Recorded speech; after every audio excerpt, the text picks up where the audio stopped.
What's going on, guys? Jack95 Gamer here, and I'm back with episode 87 on my Queen's Park Rangers career mode. And before getting to this episode, guys, if you could smash that like button, I'd really appreciate it, and I would upload the next episode tomorrow. So we get some transfer business coming in here for Haliovic. We knock Wolfsburg back even more, but a deal comes in from Leverkusen of £12 million, and I say 15.5 million, and hopefully we can get him in on the deal. That'd be a fantastic signing for the club. As we get the team ready for a game here against Cardiff, I'm hoping we can get a result in this one. Cardiff are a team that I've really struggled to play against sometimes, and they have a really solid defence at times, so we need to be on our best form, and we do go for a straight out 4-4-2 to see how the team plays, and hopefully if we can get the team going, you know.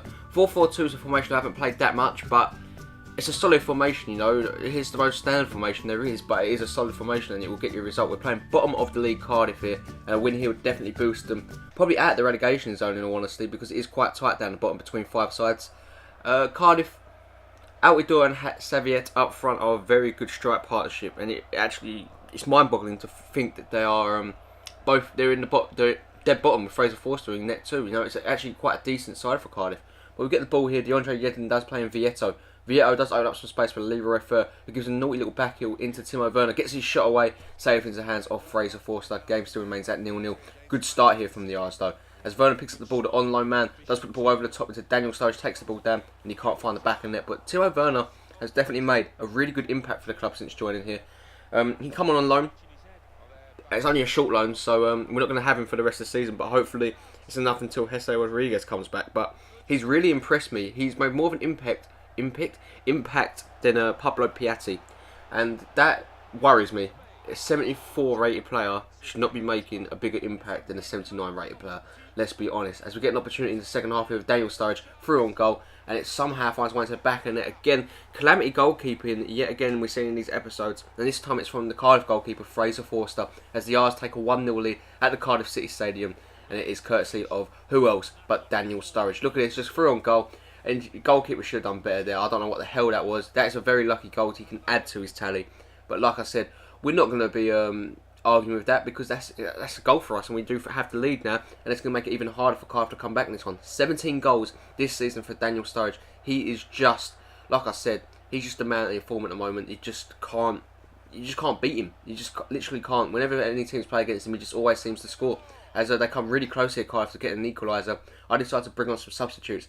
Emre Can is one of them, along with Nabil Bentaleb and Pablo Piatti, I do believe. Here comes Daniel Sturridge onto the ball now. What can he do? He does really well. He completely draws the defence out. It falls to Anthony Marshall, who come on as a substitute, puts it past Fraser Forster again with some questionable goalkeeping, and we do double our lead to make it 2-0 with 10 minutes left to go in this one.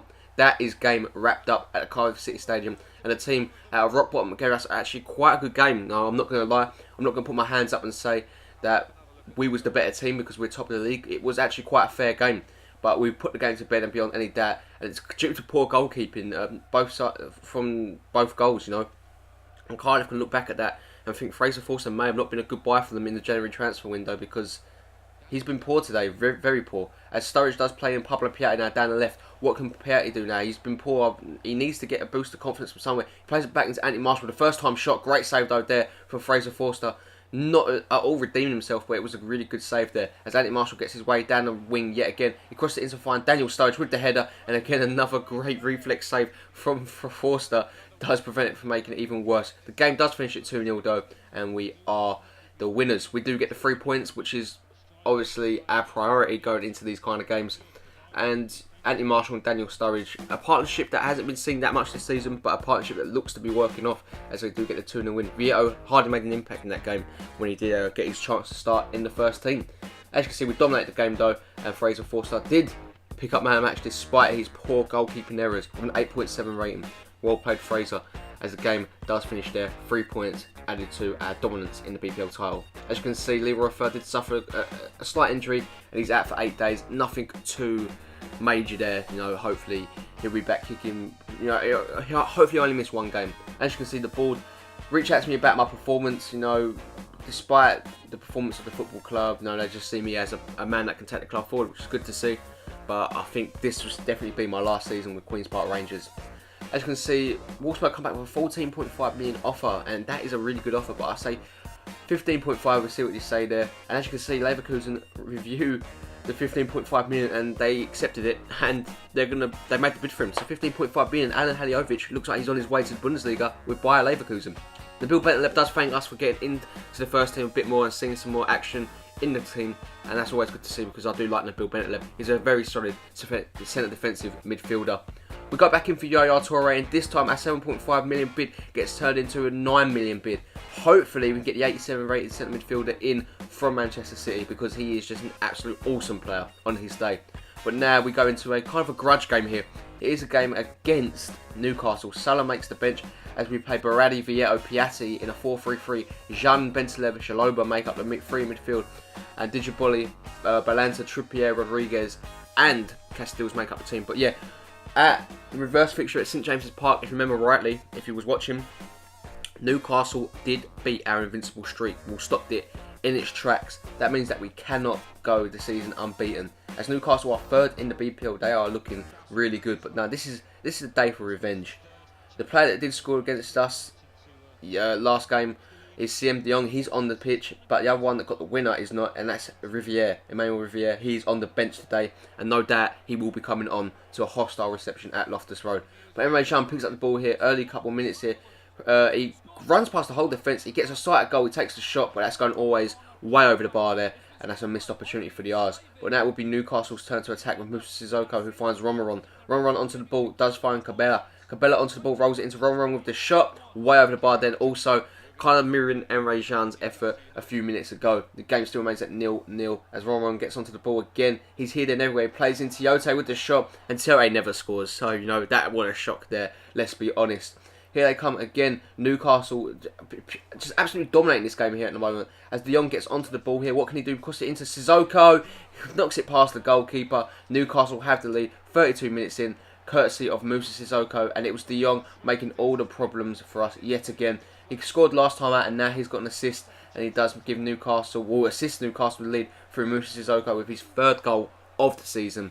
That is very annoying. As Emre Can gets on the ball, plays in Vieto. Vieto gets away from his man, finds Berardi. Berardi onto the ball, what can he do? Runs all the way to byline, crosses it in to find Bentaleb, and it goes past his head there. And that's a missed, that is a golden opportunity missed there. Coming into the end of the first half, we're starting to show real attacking class. Bentaleb gets an opportunity with the shot. Great save there from the goalkeeper. And it come a little bit too late there. So we make some substitutes now.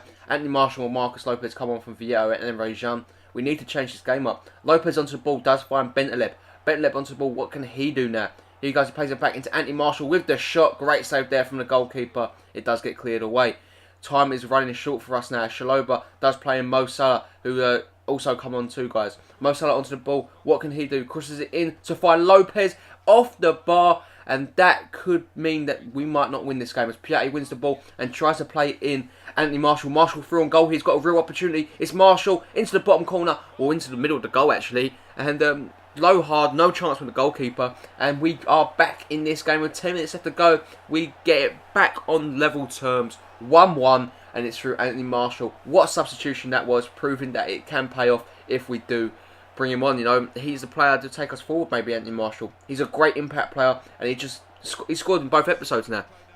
I mean, both games in this episode. So he is just incredible, Anthony Marshall. And I think all three of my strikers I've done so well with getting this season. They are just unreal. As Salah breaks through here, causing defence all kinds of problems. He gets clipped there on his way through. 4 minutes left to go in this one. Mo Salah goes down, and Lascelles does pick up a yellow card. The young centre-back here, who is actually quite highly rated. So I'll maybe looking to get him maybe in future career modes. But Rodriguez steps up from this one. A few minutes left to go. It's Rodriguez. He's done it. What a goal that is. That is brilliant from Ricardo Rodriguez. He has saved all 3 points. He has stolen it. He's snatched it away from Newcastle. And what a sweet revenge this will be if we can hang on and get the 3 points here. What a goal from Ricardo Rodriguez. You just don't get no better than that. That is brilliant from the Swiss man. Look at that. No chance goalkeeper. And that was just so sweetly hit. 3 goals in the BPL this season. Ricardo Rodriguez has been a revelation since joining. The game does finish here, and we take all 3 points away from Newcastle, and they are going to be absolutely gutted. Just how we was gutted at St James's Park, and that is the sweetest revenge that you can get. Really well played there from the lads. A 2-1 win. As you can see, we actually probably did deserve it for the amount of shots we had. Newcastle only had 3 and they all come in the first half. We absolutely dominated the second half, and it was a champion's performance to come back and get the 3 points at the death. Ricardo Rodriguez, obviously man of the match with an 8.1 rating. You just can't beat this guy. He is just incredible. What a player Ricardo Rodriguez is. We go back in though for Yaya Toure. Now the game's finished, we have to concentrate on transfer business. 10.5 million, we get knocked back again and again for him. Hopefully this will be enough to tempt Manchester City into the deal. Nabil Bentaleb, Haliovic is gone, guys. He went for 15.5 million. We get 13, I believe, added to our transfer account. I don't know where the message was because I couldn't find it while I was editing.